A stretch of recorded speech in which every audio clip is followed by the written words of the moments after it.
Kasaragod Kundamkuzhi government higher secondary സ്കൂളിൽ ഹെഡ്മാസ്റ്ററുടെ അടിയേറ്റ് വിദ്യാർത്ഥിയുടെ കർണപുടം തകർന്ന സംഭവത്തിൽ അടിയന്തര റിപ്പോർട്ട് തേടി വിദ്യാഭ്യാസ മന്ത്രി വി ശിവൻകുട്ടി. ഹെഡ്മാസ്റ്റർ തെറ്റ് സമ്മതിച്ചുവെന്ന് PTA അറിയിച്ചു. അധ്യാപകനെതിരെ നടപടി ആവശ്യപ്പെട്ട് സ്കൂളിലേക്ക് വിദ്യാർത്ഥി യുവജന സംഘടനകൾ പ്രതിഷേധ മാർച്ച് സംഘടിപ്പിച്ചു.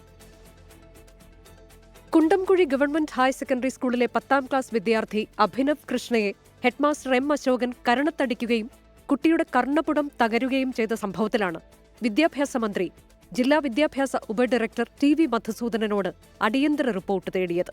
ഹെഡ്മാസ്റ്ററോട് ജില്ലാ വിദ്യാഭ്യാസ ഉപഡയറക്ടറുടെ ഓഫീസിലേക്ക് എത്തിച്ചേരാനും ആവശ്യപ്പെട്ടിട്ടുണ്ട്. ജില്ലാ വിദ്യാഭ്യാസ ഉപഡയറക്ടർ സ്കൂളിലെത്തി അഭിനവ് കൃഷ്ണയുടെ മൊഴി രേഖപ്പെടുത്തി. സംസ്ഥാന ബാലാവകാശ കമ്മീഷനും സംഭവത്തിൽ സ്വമേധയാ കേസെടുത്തിരുന്നു.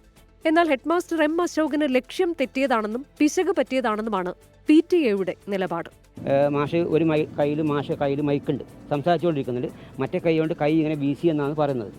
അപ്പോൾ അത് ലക്ഷ്യം തെറ്റി ചെവിക്ക് കൊള്ളുന്ന സ്ഥിതിയാണ് ഉണ്ടായിരുന്നത്. അധ്യാപകനെതിരെ കുട്ടിയുടെ രക്ഷിതാക്കൾ ബേഡകം പോലീസ് സ്റ്റേഷനിൽ പരാതി നൽകി. സംഭവത്തിൽ പ്രതിഷേധിച്ച് യൂത്ത് കോൺഗ്രസും BJPയും SFIയും സ്കൂളിലേക്ക് മാർച്ച് നടത്തി.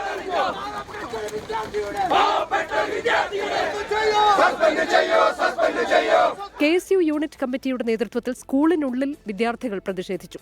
അധ്യാപകനെതിരെ നടപടിയെടുക്കുന്നതുവരെ പ്രതിഷേധവുമായി മുന്നോട്ടു പോകാനാണ് വിദ്യാർത്ഥി യുവജന സംഘടനകളുടെ തീരുമാനം.